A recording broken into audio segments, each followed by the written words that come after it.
Hello friends, welcome to my channel school lessons. നമ്മൾ ഇന്നത്തെ വീഡിയോയിൽ പറയുന്നത് 4ാം ക്ലാസ്സിൻ്റെ EVS സബ്ജക്റ്റിൽ വരുന്ന ചില പ്രധാനപ്പെട്ട ചോദ്യങ്ങളാണ്. സോ നമുക്കിവിടെ ക്വസ്റ്റ്യൻസ് നോക്കാം. ഇത് നിങ്ങളുടെ 5ാമത്തെ പാഠവുമായി ബന്ധപ്പെട്ട് വന്നിട്ടുള്ള ചോദ്യമാണ്. ആ പാഠത്തിൽ പ്രധാനമായിട്ടും നമ്മൾ പഠിച്ചത് 3 തരത്തിലുള്ള സ്റ്റേറ്റുകളായിരുന്നു: സോളിഡ്, ലിക്വിഡ്, ഗ്യാസ്. നമ്മൾ ആ പാഠത്തിൻ്റെ ഡീറ്റെയിൽ ആയിട്ടുള്ള വീഡിയോ നമ്മുടെ ചാനലിൽ ഓൾറെഡി അപ്ലോഡ് ആക്കിയിട്ടുണ്ട്. അതിൻ്റെ വീഡിയോ വേണ്ടിയവർ സ്റ്റാൻഡേർഡ് ഫോർ EVS നോക്കിയാൽ കാണാവുന്നതാണ്. സോളിഡ് എന്ന് പറഞ്ഞാൽ എന്തായിരുന്നു? സോളിഡ് എന്ന് പറഞ്ഞാൽ അതിന് നിൽക്കാൻ വേണ്ടിയിട്ട് സ്പേസ് വേണം അല്ലേ? അതായത് മേശ, കസേര, ബുക്ക്, പെൻസിൽ അതുപോലെയുള്ള വസ്തുക്കൾക്ക് ഐറ്റംസ് ആണ് നമ്മൾ എന്ത് പറയുന്നത്? സോളിഡ് എന്ന് പറയുന്നത്. സോളിഡ് സ്റ്റേറ്റിലുള്ള ഒബ്ജക്ട്സ് ആണ് അതൊക്കെ. ഇനി ലിക്വിഡ് എന്ന് പറഞ്ഞാൽ ഒഴുകുന്ന ടൈപ്പ്, അതിനൊരു ഷേപ്പ് ഉണ്ടാവില്ല. അതായത് വെള്ളം, കെറോസിൻ, ഓയിൽ അതുപോലെ ഒഴുകുന്ന ടൈപ്പ് ഉള്ളതിനാണ് നമ്മൾ ലിക്വിഡ് സ്റ്റേറ്റിലുള്ളത് എന്ന് പറയാം. ഗ്യാഷ്യസ് എന്ന് പറയുന്നത്, ഗ്യാസ് സ്റ്റേറ്റ് എന്ന് പറയുന്നത് എയർ, വായു ഒക്കെ പോലത്തേതാണ്. സ്റ്റീം, വായു, എയർ അതൊക്കെയാണ് അതിൽ വരിക. നമുക്കിവിടെ തന്നിട്ടുള്ള ചോദ്യം നോക്കാം. List down the given items into suitable category according to their states. ഓരോരുത്തിൻ്റെയും സ്റ്റേറ്റ്സുകൾ അനുസരിച്ച് അവരുടെ കാറ്റഗറി ആക്കാൻ വേണ്ടിയിട്ടാണ് പറഞ്ഞിട്ടുള്ളത്. ചുവടെ കൊടുത്തിരിക്കുന്ന വസ്തുക്കളുടെ അവസ്ഥ ഏതാണെന്ന് തിരിച്ചറിഞ്ഞ് അവയെ തരം തിരിക്കാം.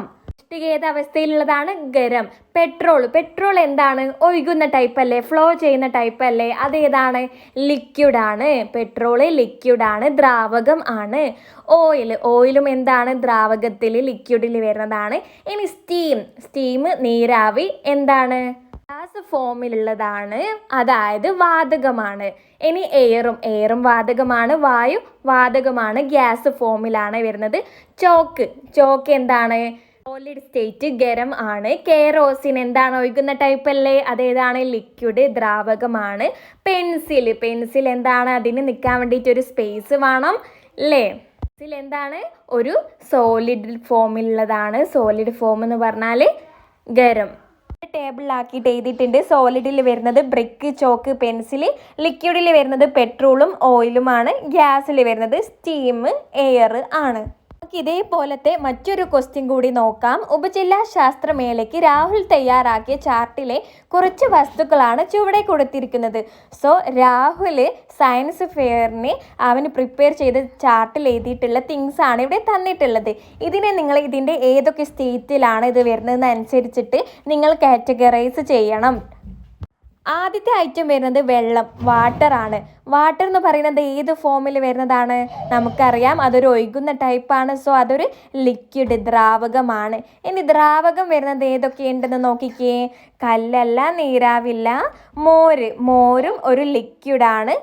വെളിച്ചെണ്ണയും ഒരു ലിക്വിഡ്, ദ്രാവകമാണ്. സോ 3 ഐറ്റംസ് ആണ് ലിക്വിഡിൽ വരുന്നത്. ഇനി കല്ലൊരു സോളിഡ്, ഗരമാണ്. ഇനി സോളിഡിൽ വരുന്നത് വേറെ ഏതൊക്കെയുണ്ട്? തീപ്പെട്ടിയുണ്ട്, കാന്തമുണ്ട്. സോ 3 എണ്ണമാണ് സോളിഡിലും വരുന്നത്. ഇനി അടുത്തത് നീരാവി. ഏത് ഫോമാണ്? ഗ്യാസ്, വാതകമാണ്. അതിൽ വേറെ ഏതൊക്കെ വരുന്നുണ്ട്? ഓക്സിജൻ വരുന്നുണ്ട്, പിന്നെ ഹൈഡ്രജനും വരുന്നുണ്ട്.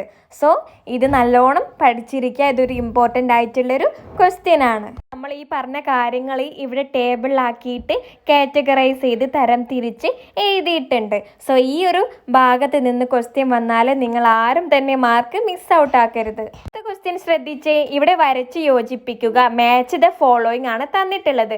ആദ്യത്തേത് മാപ്പിളപ്പാട്ടുമായി ബന്ധപ്പെട്ടത് ഏതാണ്? സ്വാതി തിരുനാളാണോ, മോയിൻകുട്ടി വൈദ്യരാണോ, കുഞ്ചൻ നമ്പ്യാരാണോ?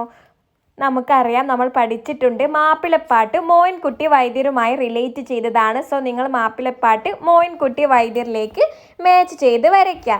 ഇനി തുള്ളൽ നമുക്ക് കേൾക്കുമ്പോൾ തന്നെ അറിയാം കുഞ്ചൻ നമ്പ്യാറാണ് അല്ലേ? അടുത്തത് സംഗീതം, സ്വാതി തിരുനാളാണ് വരുന്നത്.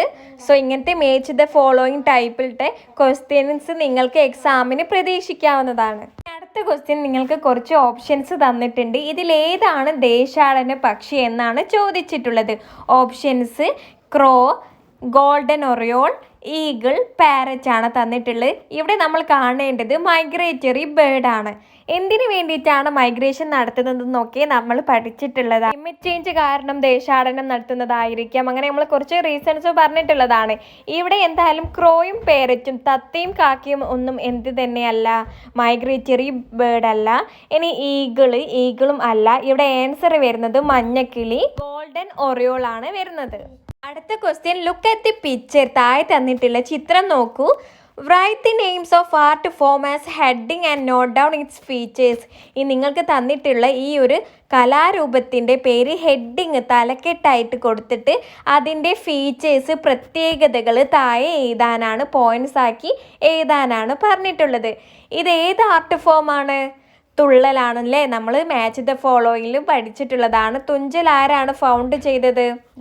തുള്ളൽ എന്ന കലാരൂപം തുടക്കം കുറിച്ചത് കുഞ്ചൻ നമ്പ്യാരാണ്. ഇവിടെ നമ്മൾ ആദ്യം ചെയ്യേണ്ടത് തലക്കെട്ട് തുള്ളൽ എന്ന് കൊടുക്കണം. എന്നിട്ട് താഴെ അതിൻ്റെ ഫീച്ചേഴ്സ് ഏതാണ് വേണ്ടത്. സോ നമുക്ക് എഴുതാം, ആദ്യം കുഞ്ചൻ നമ്പ്യാരാണ് ഇത് ഫൗണ്ട് ചെയ്തതെന്ന് എഴുതാം. പിന്നെ this art form mocks of the evils of society with a pinch of humour. എന്താണ്? സമൂഹത്തിൻ്റെ തിന്മകളെ പരിഹസിച്ചുകൊണ്ട് നർമ്മരസം കലർത്തിയും ആണ് ഈ കലാരൂപം ചിട്ടപ്പെടുത്തിയിട്ടുള്ളത്. Thullal is of 3 types. 3 type of തുള്ളലുണ്ട്. ഓട്ടം തുള്ളൽ, പറയൻ തുള്ളൽ ആൻഡ് സീതൻ തുള്ളൽ. തുള്ളലിനെ കുറിച്ച് ഈ പോയിന്റ്സ് ഒക്കെ നിങ്ങൾ നന്നായിട്ട് പഠിച്ചിരിക്കുക. നെക്സ്റ്റ് ക്വസ്റ്റ്യന്, ക്വിറ്റ് ഇന്ത്യ സമരത്തെ കുറിച്ച് ഒരു കുറിപ്പ്, ഒരു നോട്ട് തയ്യാറാക്കാൻ വേണ്ടിയിട്ടാണ്.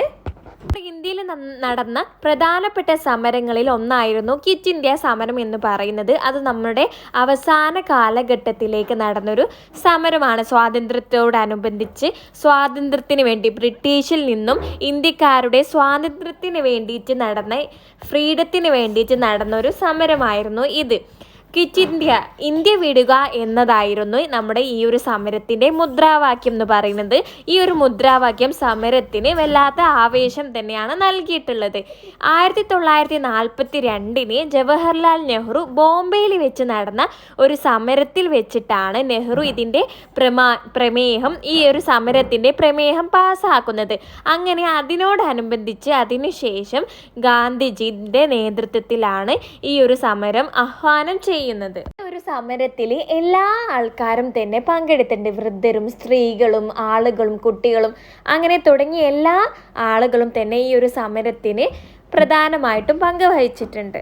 സമരത്തിൽ ഗാന്ധിജി പറഞ്ഞിട്ടുള്ള മുദ്രാവാക്യം ഏതെന്ന് ചോദിച്ചാൽ പ്രവർത്തിക്കുക അല്ലെങ്കിൽ മരിക്കുക, ഡു ഓർ ഡൈ എന്നാണ്.